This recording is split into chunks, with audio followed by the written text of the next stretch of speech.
geldiniz. Yaklaşık 14 Siz de hoş geldiniz Sayın Valim. Çok sağ olun. Organizasyon için teşekkür ederiz. Çok güzeldi. Siz gelince renklendi, canlandı yani. Yağın içinde sabırsızız. Evet, bir de canlanman lazım. O zaman şöyle de alacağınız olsun, bekliyoruz sizi. Evet arkadaşlar, nereden geldiğinizi bir sayın. Bugün Ağrı ili olarak çok önemli bir organizasyona ev sahipliği yapıyoruz. Türkiye Enduro ve ATV Şampiyonası'na Ağrı ilimiz ilk defa ev sahipliği yapıyor. Az önce padok alanında sporcularımızla, motorcularımızla bir aradaydık. Onların da memnuniyetlerini duymak bizleri inanın açıkçası çok mutlu etti. Bu noktada ben kendilerine, sporcularımıza çok teşekkür ediyorum. Bir teşekkür de Gençlik ve Spor Bakanlığımıza ve aynı zamanda Türkiye Motosiklet Federasyonumuza huzurlarınızda iletmek istiyorum. Onların organizasyondaki işbirliği ve destekleriyle bugün buradayız. Ve bugün Ağrı'da TRT Park dediğimiz alanda bugün yarışmamızı başlatacağız. Yarın Diyadin Kanyonu rotası üzerinden Tendürek Dağı, akabinde arkasından Ağrı Dağı ve İshakpaşa Sarayı'nın olduğu noktada finish çizgisiyle yarışmamızı bitireceğiz. Özellikle gittikçe son dönemde güçlenen Tereyüsüz Türkiye hedefi kapsamında çok önemli çalışmalar içerisindeyiz. Bu kapsamda sadece güvenlik değil, kamudan bütün yatırımlar, aynı zamanda spor, turizm etkinlikleri anlamında çok önemli faaliyetler içerisindeyiz. Sayın Cumhurbaşkanımızın ortaya koymuş olduğu Türkiye Yüzyılı Vizyonu kapsamında bugün bu organizasyon bunun en önemli sac ayaklarından bir tanesi. Sizlerin de malumudur, huzurun olduğu şehirlerde o önemli noktada ulusal ve uluslararası spor organizasyonları meydana gelir. Önemli sayıda turistler ilimize gelir.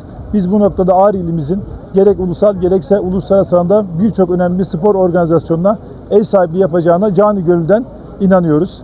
Bugün burada 121 yarışçımız mücadele edecekler. Zorlu etaplarda, parkurlarda.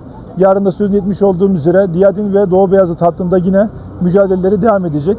Yarışma birkaç noktadan önem arz ediyor. Bir defa ülkemiz sınırları içerisinde en yüksek irtifada yapılan enduro yarışması. 120 kilometrelik uzunluğuyla da yine aynı şekilde önemli bir değer oluşturacak. Bir önemli değer de ilimizin tanıtımı, Ağrı ilimizin sahip olduğu tarihi, kültürel mirasın, eşsiz coğrafyanın da tanıtımında bu spor organizasyonumuz inşallah ev sahipliği yapıyor ve yapmış oluyor ve bundan sonra da inşallah her sene bunu planlıyoruz.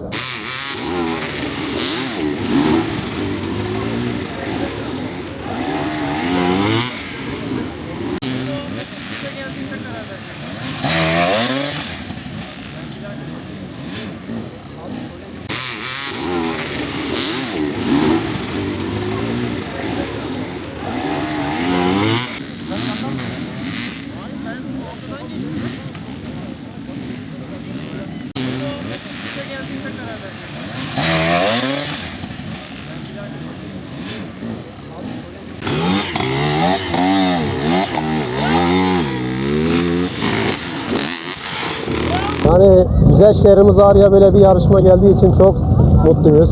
Yani Ağrı'da da böyle şeyler olsun. Memleketimiz gelişsin güzelce. Yani memnunuz. Yarışlar bir de başlayacak, izleyeceğiz. Kazanan iyi olur inşallah kazanan için. Böyle aktivitelerin yapılmasını daha fazla yapılmasını istiyoruz. Çünkü böyle sosyal aktiviteler özellikle Ağrı halkı için sosyal olarak sınırlı olan bir yerde halk için çok güzel, çok zevkli bir etkinlik oluyor. Umarım yarış zevkli geçer. Herkese eğlenir.